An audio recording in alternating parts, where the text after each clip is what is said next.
கொண்டிருப்பது வீரயுக நாயகன் வேள்பாரியின் வெற்றி சரித்திரம் 3ஆம் அத்தியாயம் வள்ளியை தேடி. நான் Deepthiraman. Welcome to Deepthi's audio podcasting. கதைக்குள்ள போலாம். செழித்து வளர்ந்திருந்த புக்கள் தோல் அளவிற்கு இருந்தன. அதற்கு நடுவில் மெல்லிய கோடு போல இருக்கும் ஒற்றையடி பாதையை கவனமாக பார்த்து நீலன் முன்னடந்தான். சிறிது நேரம் எந்த பேச்சும் எழாமல் இருந்தது.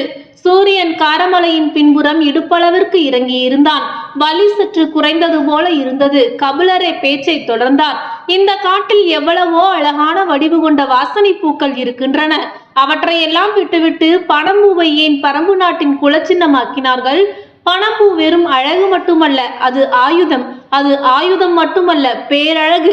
இந்த மலைத்தொடரெங்கும் அலைந்து திரியும் வேளிர் மக்கள் பனம்பூவின் குருத்து ஒன்றை எப்போதும் தங்கள் இடுப்பில் செருகி வைத்திருப்பார்கள். குட்டையில் தேங்கி கிடக்கும் நீரில் விஷம் ஏறி இருக்கும். அலைந்து திரிபவர்களுக்கு தாகம் எடுத்தால் எந்த குட்டை நீரிலும் பனங்குருத்தை போட்டு சிறிது நேரம் கழித்து அந்த நீரை அருந்துவார்கள். அதனால் எந்தவித விஷமும் தாக்காது. பனம்பூ ஒரு விஷமுறி. பனம்பூவில் அழகு, ஆயுதம், அருமருந்து என்று எவ்வளவோ இருக்கின்றன. பேசிக்கொண்டே நடையின் வேகத்தை கூட்டினான் நீலன். கதை சொல்ல துவங்கினால் கபிலர் பசுவின் பின்னால் வரும் கன்றை போல வருவார் என்பதை அவன் கண்டறிந்து நீண்ட நேரம் ஆகிவிட்டது. பரம்பு மலையின் பனைமரத்து கல்லை தாம் அருந்து இருக்கிறீர்களா? இல்லை, இன்னும் சற்று விரைவாக நடந்தால் இன்றே அருந்தலாம். கபிலர் நீண்ட நேரம் கழித்து வழிமறந்து சிரித்தார். கல்லை சொல்லி என்னை இழுக்கிறான் என தெரிந்தது. ஏன், நேரம் கழித்து போனால் கல் தீர்ந்து விடுமா? இறக்கப்பட்ட கல்லுக்கு ஒரு நேரம் இருக்கிறது புலவரே. பனைமரத்தில் இருந்து இறக்கப்பட்ட கல் மதப்பேறி திரண்டிருக்கும் போது அருந்த வேண்டும். அப்போதுதான் கீழ்நாக்கள் இருந்து உச்சந்தலைக்கு பாய்ந்தோடி நம்மை கிறங்க செய்யும். நேரம் தவறினால் அந்த ஆட்டமும் தவறும். உன் பேச்சே கல்லூரி கிடக்கிறதே. நான் சிறுவன். நீங்கள் பாரியோடு அமர்ந்து கல்லருந்த வேண்டும். மஞ்சள் கொடியில் இருந்து இறங்கும் சாற்றை துளி துளியாக இறக்கி சுண்ணத்தின் அளவை கூட்டி குறைத்து கல்லுக்குள் இருக்கும் போதைக்கு வித்தை காட்டுவான் பாரி. அவனோடு அமர்ந்து கல்லருந்தும் நாள்தான் உங்கள் வாழ்வின் திருநாள். கபிலர் வாஞ்சையோடு அவனை பார்த்தார். கல்லையும் மிஞ்சிய இடத்தில் பாரியை வைத்திருக்கிறானே என யோசிக்கையில் நீலனே தொடர்ந்தான். பெருங்குடி பாணன் ஒருவன் பாரியை பனையன் மகனே என வர்ணித்து பாடியுள்ள பாடலை கேட்டிருக்கிறீர்களா? இல்லை. முழு நிலா நாளில் அந்த அரிய காட்சியை காண வேண்டுமே. அப்பப்பா! ஆதிமலை அடிவாரம் ஊர் மன்றலில் அனைவரும் திரண்டிருக்க பேரியால் மீட்டி பறை முழங்கி பனையன் மகனே பனையன் மகனே என பாடலை பாடத் துவங்கினால் பரம்பு நாடே எழுந்து ஆடும். சொல்லும் போதே துள்ளி குதித்தான் நீலன். தனி ஒரு வீரன் நாட்டையாளும் தலைவனை இவ்வளவு நேசிப்பதா? பிற நாட்டில் அரசனுக்கும் அரச தொழில் செய்யும் வீரர்களுக்கும் குடிமக்களுக்கும் இடையே இல்லாமல் போன அன்புமயமான ஓர் அடிச்சரடு பரம்பு நாட்டில் இருப்பதை பார்த்தார் கபிலர். இதுதான் குலவழியில் நடக்கும் ஆட்சிக்கும் பிற அரசாட்சிகளுக்கும் உள்ள வேறுபாடு என நினைத்தபடி கபிலர் கேட்டார். உனக்கு பாட தெரியுமா? பரம்பை பற்றியும் பாரியை பற்றியும் இன்று முழுவதும் பாடிக்கொண்டே இருப்பேன். அது மட்டுமல்ல, எங்கள் குலப்பாடலும் எனக்கு தெரியும். உனது குலப்பாடல் இருக்கட்டும், பாரியின் குலப்பாடல் உனக்கு தெரியுமா? தெரியும். மாவீரன் எவ்வியிடம் இருந்து அது துவங்குகிறது. அதை பாடுவாயா? நான் பாணனும் அல்ல, பாரியின் குலத்தவனும் அல்ல. எனவே நான் அதை பாடுவது முறையும் அல்ல. இவ்வளவு நேரம் பேசி வந்த நீலனிடமிருந்து முதன்முறையாக ஒரு தகவல் கபிலருக்கு கிடைத்தது. பரம்பு மலையில் பாரியின் குலமக்கள் மட்டுமல்ல, வேறு குலத்தவரும் இருக்கிறார்கள் என்று. குலத்தலைவன் ஆளும் நாட்டில் வேறு குலத்தவன் இருப்பது இல்லை. அப்படியே இருந்தாலும் மரத்திற்குள் நெருப்பு மறைந்து இருப்பதை போல ஆள்வோருக்கான ஆபத்து அதற்குள் மறைந்திருக்கும். யோசித்தபடி வந்து கொண்டிருந்த கபிலரின் நடை சற்றே பின்தங்கியது. விரைந்து வாருங்கள் புலவரே என்றான் நீலன். இந்த தர்பை பூக்களின் சுனை மேலெல்லாம் அறுக்கிறது. அதுதான் என சமாளிக்க ஒரு காரணத்தை சொன்னார். இந்த புற்களுக்கு என்ன பெயர் சொன்னீர்கள்? தர்பை புற்கள்.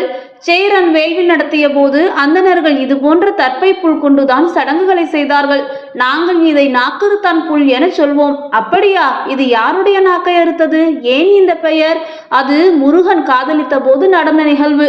கல்லின் சுவையை விட களிப்பூட்டக்கூடியது அல்லவா காதலின் சுவை? அதுவும் முருகனின் காதல் கதையை காலம் முழுவதும் கேட்டுக்கொண்டே இருக்கலாமே. சொல் என்றார் ஆர்வத்தோடு. நான் எனது காதலியை பார்க்க ஒரு குன்று தாண்டி போவதையே இவ்வளவு தொலைவா என கேட்டவராயிற்றே தாம். முருகனின் கதையை கேட்டால் இங்கேயே மயக்கமடைந்து விடுவீர்கள். ஏற்கனவே எனக்கு சற்று மயக்கமாகத்தான் இருக்கிறது. ஆனாலும் காதலின் ஆற்றலை மயக்கம் நீங்காமல் வைத்திருப்பதுதானே. முருகனாவது பரவாயில்லை, 6 குன்றுகள் தாண்டி போனான். ஆனால் வள்ளியோ அவனை பார்க்க 11 குன்றுகள் தாண்டி வந்தாள். என்ன இருந்தாலும் வள்ளி நிலமகள் அல்லவா? அவளின் ஆற்றல் சற்றே அதிகம்தானே. குறிஞ்சி நில தலைவன் முருகனை பற்றி எவ்வளவோ கேள்விப்பட்டிருக்கிறோம். ஆனால் இவன் முற்றிலும் புதியதோர் இடத்தில் இருந்து கதையை தொடங்குகிறானே என்று கபிலர் ஆச்சரியப்பட்ட கணத்தில் இருந்து அவன் கதையை தொடங்கினான். இந்த காரமலையின் அடிவாரத்தில் குடிலமைத்து குளம் தொடங்கியதொரு காலம். இந்த காலத்தில் பயிர்கள் விளைய வைத்து திணையை அறுத்தும் கிழங்குகளை பிடுங்கியும் கொண்டு வந்து சேர்ப்பது இவ்வளவு கடினமாக இருக்கின்றதே. அப்படி என்றால் அப்போது எப்படி இருந்திருக்கும்? காவலுக்கு போய் பறவைகளிடமிருந்தும் விலங்குகளிடமிருந்தும் காப்பாற்றி கொண்டு வருவது பெரும் பாடு. விளைச்சல் காலம் துவங்கிவிட்டால் முருகனும் எவ்வியும் திணைப்புலம் காக்க போவார்கள். வயதிலே இளையவனான எவ்விதான் முருகனோடு எந்நேரமும் இருக்கும் தோழன். கீழ்மலையின் விளைச்சலை பாதுகாத்து கொண்டு வந்து சேர்ப்பது அவர்களின் வேலை. அந்த ஆண்டு பயிர்கள் மிகவும் செழித்து வளர்ந்திருந்தன. பயிர்கள் முற்ற துவங்கும் போதுதான் வேலையின் கடினம் தெரிய துவங்கும். மானும் நிலாவும் கிளியும் குருவிகளும் இன்னும் பிற உயிர்கள் எல்லாம் பயிர்களை மேய பகலிலேயே வருகை புரியும். யானைகளும் பன்றிகளும் இரவு நேரத்தில் வருகை புரியும். இவற்றிடம் இருந்து விளைச்சலை காக்க வேண்டும். வயலுக்கு நடுவே புன்னை மரத்தில் பரண் அமைத்து தட்டை, தழல், கவன் என பல கருவிகளை வைத்து விதவிதமாக ஓசை எழுப்பி விளைச்சலை பாதுகாத்தனர். இரவு பகலாக கண்விழிப்போடு இருக்க வேண்டும். காட்டிலே கிடைக்கும் தேனையும் கிழங்கையும் தின்று கொண்டு பல நாட்கள் இருவரும் பரணிலேயே தங்கி இருந்தனர். ஒரு நாள் காலை காட்டுப்பன்றி கூட்டம் ஒன்று உள்நுழைந்து விட்டது. காட்டுப்பன்றி பயிர்களை அழிப்பதில் மிக வேகமாக செயல்படக்கூடியது. மிக வலுவான பற்களை உடையது. அது புலியுடனும் போர் புரியும் வல்லமை கொண்டது. பரணியில் இருந்து இறங்கி வந்து இருவரும் விரட்டி இருக்கின்றனர். அது ஓடுவது போல சிறிது தூரம் ஓடி புதரில் மறைந்து கொண்டு இவர்கள் மீண்டும் பரண் ஏறியதும் விளைச்சலை தின்ன உள்ளே நுழைந்துவிடும். மறுபடியும் விரட்டி இருக்கிறார்கள். இப்படியே பலமுறை தொடர்ந்து நடந்திருக்கிறது. அந்த பன்றி கூட்டம் போவதாக இல்லை. எவ்வி, நீ பரணிலேயே காவலுக்கு நின்று கொள். நான் இந்த பன்றி கூட்டத்தை காரமலை காப்பால் விரட்டிவிட்டு வருகிறேன் என வில்லோடு புறப்பட்டு போனான் முருகன். யானை கூட்டத்தை கூட எளிதில் விரட்டி விடலாம். ஆனால் பன்றி கூட்டத்தை விரட்டி செல்வது அவ்வளவு எளிதல்ல. புதருக்குள் ஒளிந்து கொள்ளும். திசை மாற்றி நம்மை ஏமாற்றும். எளிதில் ஓடாது. தனது உயிருக்கு ஆபத்து என அது உணர்ந்தால் மட்டுமே தப்பிச் செல்ல முயலும். இல்லை என்றால் அதை நகர்த்த முடியாது. முருகன் அதை நகர்த்த பெரும்பாடுபட்டான். அவனது தோலுறையில் இருந்த அம்புகள் ஒவ்வொன்றாக தீர்ந்து போயின. முருகன் வேட்டையாடுவதில் மிகவும் வல்லவன். அவன் அம்பு எறியும் எந்த இலக்கும் தப்பாது. ஆனால் அன்று அவனுடைய எந்த வித்தையும் பலனளிக்கவில்லை. பன்றி கூட்டத்தை கண்டால் புலியே பின்வாங்கும். ஒற்றை வீரனால் என்ன செய்ய முடியும்? எல்லா அம்புகளும் தீர கடைசியில் ஓர் அம்பு மட்டுமே மிஞ்சியது. அதை குறிப்பார்த்து எறிய நீண்ட நேரம் எடுத்தான். அந்த பன்றி கூட்டத்தின் தலைவன் யார் என்பதை அவன் கண்டறிந்து அதற்கு குறிவைத்து அடித்தான். அவை புதருக்குள் ஓடிய வேகத்தில் அம்பு தைத்ததா இல்லையா என தெரியாத நிலையில் உள்ளே இருந்து காதை கிழிப்பது போல ஒரு சத்தம் வந்தது. பன்றிகளின் ஓட்டம் என்ன என்பது அதன் பிறகுதான் தெரிந்தது. மலையை கடக்கும் வரை அவை நிற்கவில்லை. அவற்றை விரட்டிவிட்டு தனது பரம் நோக்கி நடக்க துவங்கினான் முருகன். கை கால்கள் எல்லாம் குச்சிகளால் கீறி ரத்தம் வழிந்தது. உச்சி பொழுது ஆகிவிட்டது. முருகனுக்கு நாவரண்டு உள்ளெழுத்தது. அந்த திசையில் வேங்கை முடுக்கிற்கு அருகில் ஒரு அருவி இருப்பது தெரியும். நீர் அருந்த அந்த இடத்திற்கு போனான். பெரும் ஓசையோடு அருவி நீர் கொட்டி கொண்டு இருந்தது.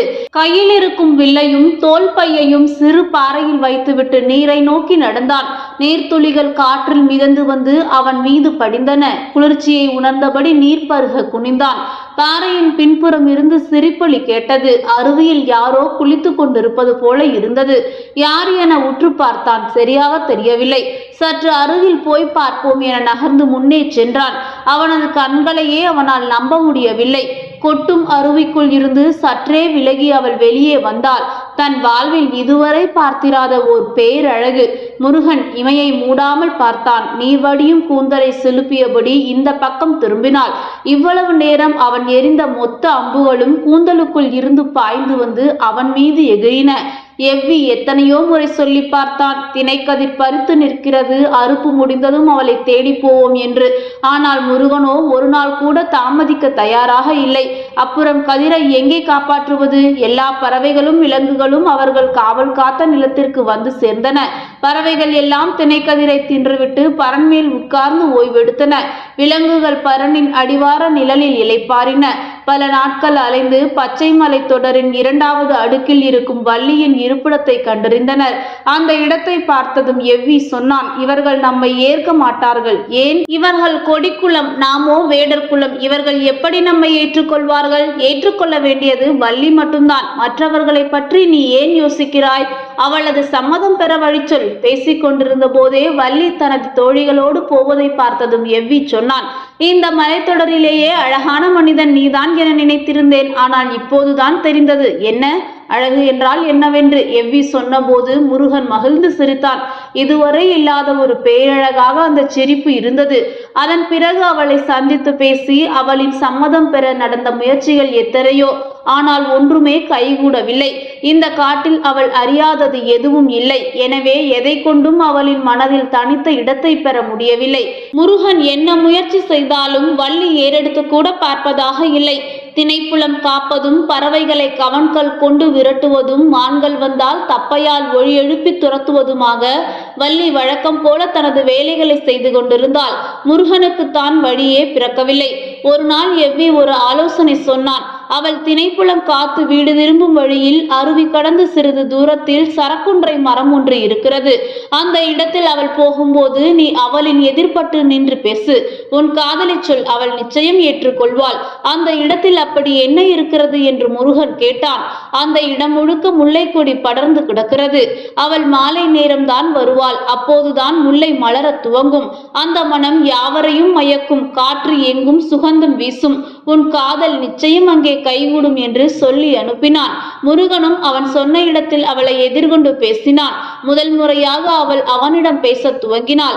ஆனால் அந்த பேச்சில் காதல் இருப்பது போல தெரியவில்லை. காட்டுக்குள் தப்பி போன ஆட்டுக்குட்டியை விசாரிப்பது போலதான் அந்த விசாரிப்பு இருந்தது. எவ்வி இன்னொரு யோசனை சொல்ல முன்வந்த போது முருகன் தடுத்து விட்டான். காதல் சம்பந்தப்பட்டவர்களின் சாமர்த்தியத்தால் தான் கைகூடும் என்று சொல்லிவிட்டு புறப்பட்டான். வழக்கம் போல வள்ளி செல்லும் வழியில் எதிர்பட்டான். உன்னை ஒரு இடத்திற்கு அழைத்து செல்ல விரும்புகிறேன், நீ என்னோடு வா என்று அழைத்தான். அவளோ திணைப்புலத்திற்கு போக வேண்டும், என் தோழிகள் காத்திருப்பார்கள் என்று காரணம் சொல்லி மறுத்தாள்.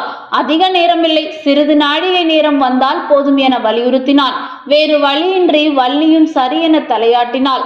முருகன் அவளை அழைத்து கொண்டு சென்றான். இருவரும் எதையுமே பேசிக் கொள்ளவில்லை. கூச்சம் தவிர்த்து முருகனே பேச்சை துவங்கினான். உன் தாய் வள்ளிக்கிழங்கு எடுக்க போன இடத்தில் இடுப்பு வலி கண்டு உன்னை ஈன்றெடுத்ததால் வள்ளி என்று பெயர் வைத்தார்களாமே, அது ஊரார் சொல்லும் காரணம், உண்மை காரணம் வேறு என்று மட்டும் சொல்லி நிறுத்தி கொண்டாள். என்னவென்று சொல்லவில்லை.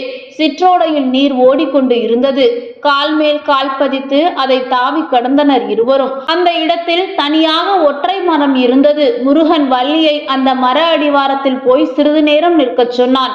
அவளும் மரத்தின் அருகே போனாள். முருகனோ நீரோடையின் அருகில் இருக்கும் சிறு பாறையில் அமர்ந்து கொண்டு அவளை பார்த்தபடி இருந்தான்.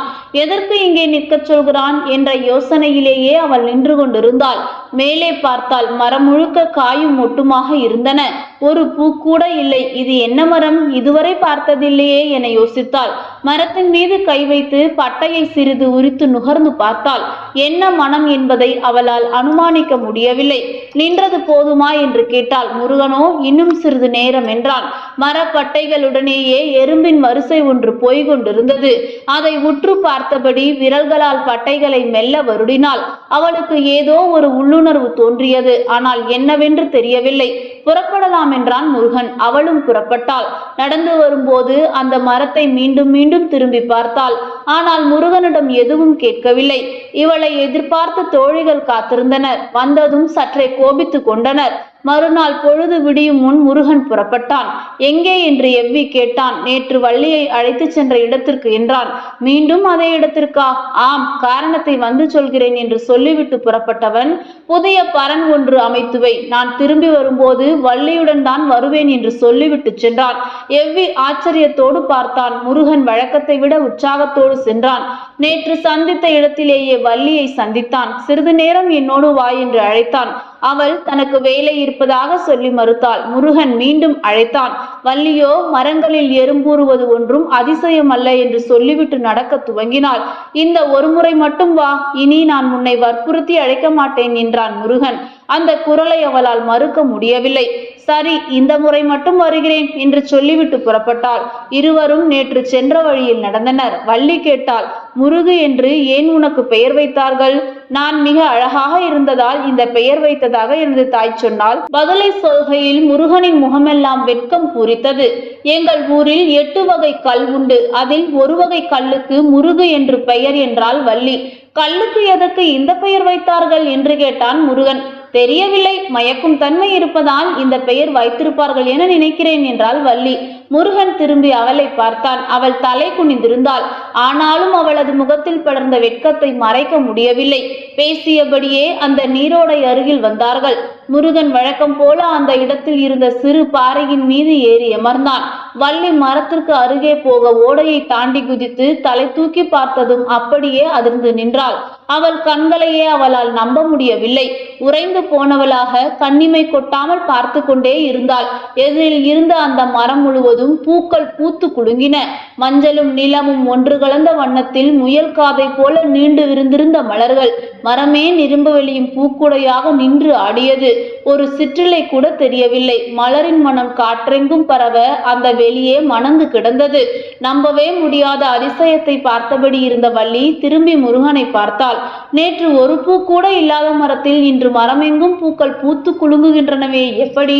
முருகன் சொன்னான், பெண்ணுடைய அணுக்கத்தால் மலரும் மரம் இது. நேற்று நீ இதை தொட்டு தழுவினாய். உனது மூச்சுக்காற்றை அந்த பட்டைகளும் கணுக்களும் நுகர்ந்தன. இதன் அத்தனை மொட்டுகளுக்குள்ளும் உனது பெண்மை பாய்ந்தோடியது. பல ஆண்டு காத்திருப்புக்கு பிறகு அது பூப்பெய்தி உள்ளது. இதன் பெயர் ஏழிலை பாலை. இந்த வனத்தில் இருக்கும் 10 பேரதிசயங்களில் இதுவும் ஒன்று. அந்த மொத்த பூக்களும் தனக்குள் இருந்து மலர்ந்தனவா? வள்ளிக்கு உடல் சிலிர்த்தது. ஓடி சென்று அந்த மரத்தை கட்டி தழுவினாள்.